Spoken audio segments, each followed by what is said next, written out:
Hola a todos, hoy vamos a ver cómo es esa relación entre la enfermedad periodontal y su asociación con diferentes enfermedades sistémicas. En los últimos años, el concepto de infección focal ha cambiado y actualmente se basa en la correlación entre la periodontitis y diferentes enfermedades sistémicas. Offenbacher introdujo el concepto de medicina periodontal como una disciplina centrada en la validación de esta relación y su plausibilidad biológica utilizando estudios en humanos y en animales. En la actualidad se sabe que hay una conexión oral y sistémica, es decir, que las infecciones en la boca pueden tener un papel importante en los trastornos relacionados de forma bidireccionalmente en otras partes del cuerpo. En general, la evidencia nos muestra que la inflamación, que se inicia localmente, sigue una secuencia de eventos que pueden tener manifestaciones sistémicas, dado que el movimiento de estos mediadores inmunes a través del torrente circulatorio puede contribuir al progreso de complicaciones de la salud general. Hay algunas enfermedades con las que se asocian como la diabetes, complicaciones en el embarazo, que pueden ser parto pretérmino y bajo peso al nacer o preeclampsia, la artritis. También todos estos tienen mecanismos comunes que pueden llegar a determinar esta asociación. Para entender esto vamos a ver un poco cómo es el modelo de la patogénesis de la enfermedad periodontal. Entonces, si tenemos una pobre higiene oral o una infección exógena, esa flora normal se puede convertir en flora patógena, que si es, digamos, bloqueada por los neutrófilos, pues va a ser una enfermedad gingival y una enfermedad que se puede limitar. Pero si no, sí puede llegar a haber penetración bacteriana, una producción de lipopolisacáridos que me activan el eje monocito-linfocito para que se me produzcan una serie de citoquinas y mediadores inflamatorios que me van a llevar finalmente a que haya inflamación y destrucción de tejido periodontal.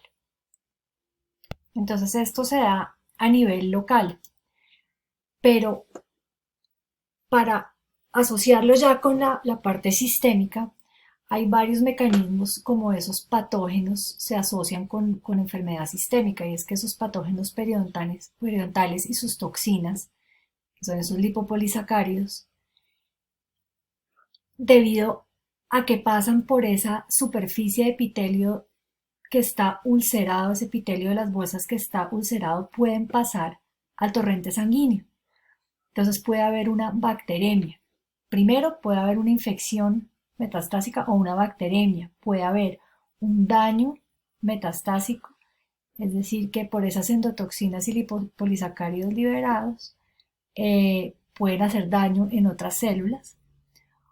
O puede haber una inflamación metastásica, que quiere decir que por esa reacción antígeno-anticuerpo que se da, se liberan una cantidad de mediadores químicos que van a hacer eh, producir inflamación a distancia. Hay varios estudios entonces que muestran la relación directa que hay entre la periodontitis y las enfermedades cardiovasculares. Entonces esto se da porque sabemos que hay una pérdida de integridad del epitelio de unión, ¿sí? Hay una penetración de esas bacterias por el tejido conectivo que llegan a ser bacteriemias transitorias. ¿Qué bacterias? Encontramos bacterias como la Porphyromonas gingivalis y los Streptococcus sanguis. Esas bacterias con sus endotoxinas como el lipopolisacárido aumentan los niveles de inflamación y de la proteína C reactiva y de algunos otros biomarcadores. Esta exposición continua de estas toxinas hace que hayan unos cambios patológicos en las paredes de los vasos sanguíneos y actúan como precursores de la formación de ateromas, es decir, que haya una agregación y adhesión plaquetaria y depósitos de lípidos. La aterosclerosis es entonces un estrechamiento de las arterias debido a la formación de una placa sobre la superficie interna de la pared.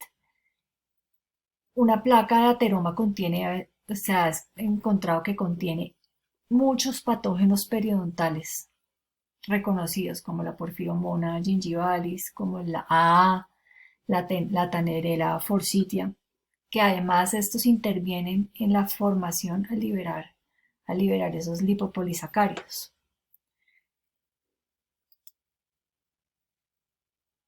Por este mecanismo, entonces, los patógenos periodontales pueden infectar el epitelio vascular y las placas ateroscleróticas, causando una inflamación y una inestabilidad de la placa, seguidas de una isquemia miocárdica aguda. Entonces, así es como se asocia la enfermedad periodontal con la enfermedad cardiovascular. Bueno, vamos a ver cómo es entonces la asociación entre la enfermedad periodontal y el bajo peso al nacer y el parto pretérmino. Hablamos de bajo peso al nacer cuando hablamos de niños que nacen pesando menos de 2.500 gramos y prematuros cuando nacen antes de las 37 semanas de gestación. Esto tiene un impacto a corto plazo, el hecho de que nazcan con bajo peso al nacer, y es porque puede haber una mortalidad infantil. Se dice que el 60% de las muertes de niños se dan por bajo peso al nacer y una cantidad de enfermedades neonatales, morbilidades como las que vemos acá, parálisis, hemorragias intraventriculares, sordera, infecciones y problemas respiratorios. Eso a corto plazo. A largo plazo también podemos encontrar que pueden presentar enfermedades cardiovasculares, diabetes, retardos, disminución del coeficiente intelectual y deficiencias en los procesos de aprendizaje. Entonces eso es un riesgo alto. ¿Qué factores de riesgo se han asociado? Entonces se han asociado antecedentes toxicológicos como que la mamá fume, tome alcohol o sustancias psicoactivas, y que tenga algunos antecedentes sistémicos como hipertensión, anemia, diabetes y asma bronquial. La primera evidencia de esta asociación son las infecciones o el aumento de la prevalencia de infecciones del tracto genitourinario.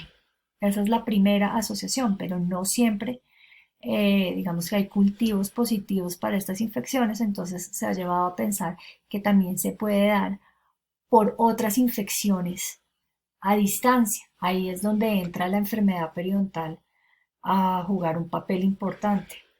Entonces, cómo se da esa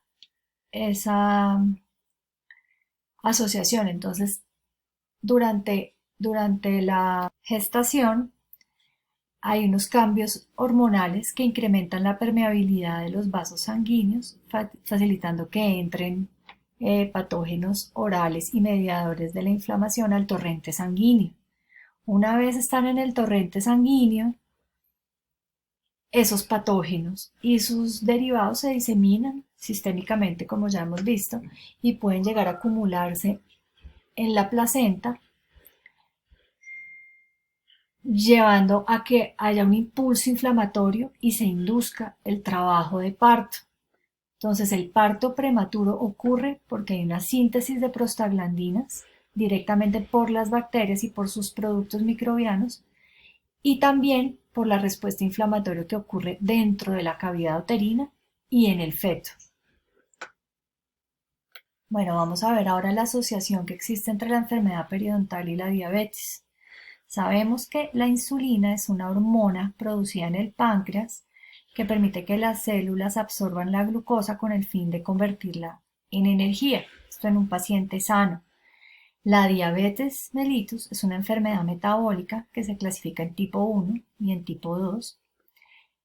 La tipo 1 es causada por la producción deficiente de insulina o una deficiencia absoluta de insulina por destrucción de las células beta del páncreas, mientras que la tipo 2 es causada por una alteración en la captación de la insulina.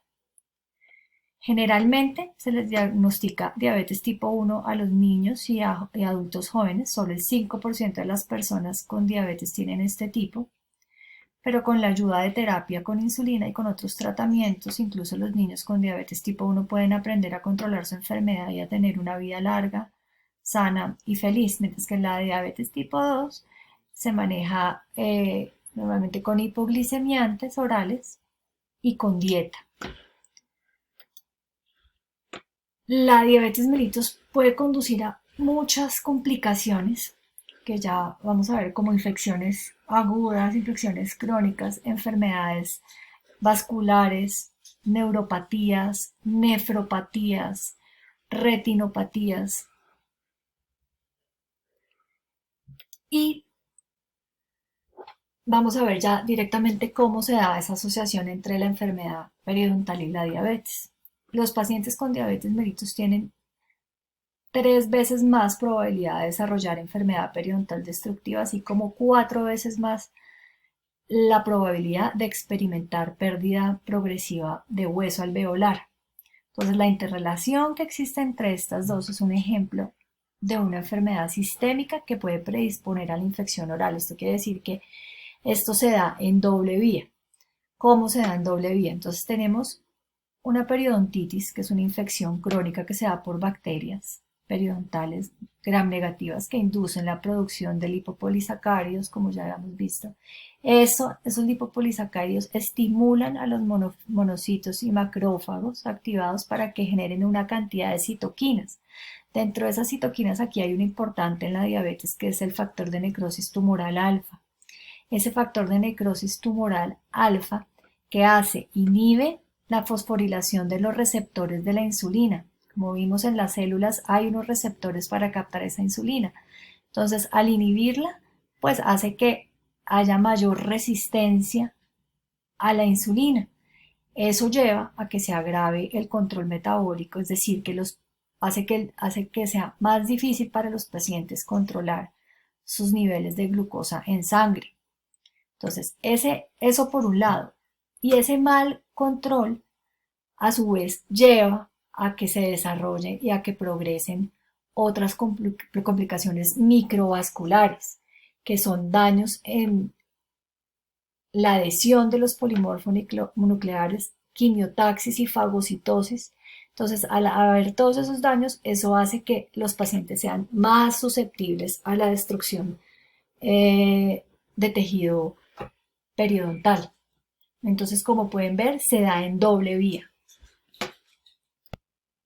Vamos a ver entonces más en detalle cómo se dan esos cambios vasculares. Entonces, cuando los pacientes tienen altos niveles de glucosa sistémica, se da una formación acelerada de los productos finales de la glucosilación avanzada. Estas son unas proteínas no enzimáticas, lípidos en plasma, que normalmente se acumulan durante el proceso de envejecimiento, pero en este caso se van a acumular de forma acelerada, llevando a que haya una glucosilación del colágeno tipo 4, que lo encontramos en las membranas basales de las células endoteliales, por ejemplo, y ahí va a haber un aumento en el grosor y la rigidez de los vasos. Ese aumento en el grosor y rigidez de los vasos lleva a que pues haya un deterioro en la diapedesis leucocitaria, en la difusión de oxígeno y en la remoción de desechos metabólicos. O sea, así se da el daño microvascular. ¿Y cómo se da el deterioro en la cicatrización de estos pacientes? Tenemos que hay una alteración en la regulación metabólica, es decir, que hay una disminución en la síntesis de colágeno, que hay un aumento en la actividad de metaloproteínas de la matriz, es decir, que se degrada, hay un aumento en la degradación de nuevo colágeno. Y nosotros en el periodonto, como ven aquí en todos los tejidos del periodonto, tenemos colágeno tipo 1. Entonces, todas esas alteraciones se van a dar en todos esos tipos de tejidos, y por eso va a haber un deterioro en la cicatrización.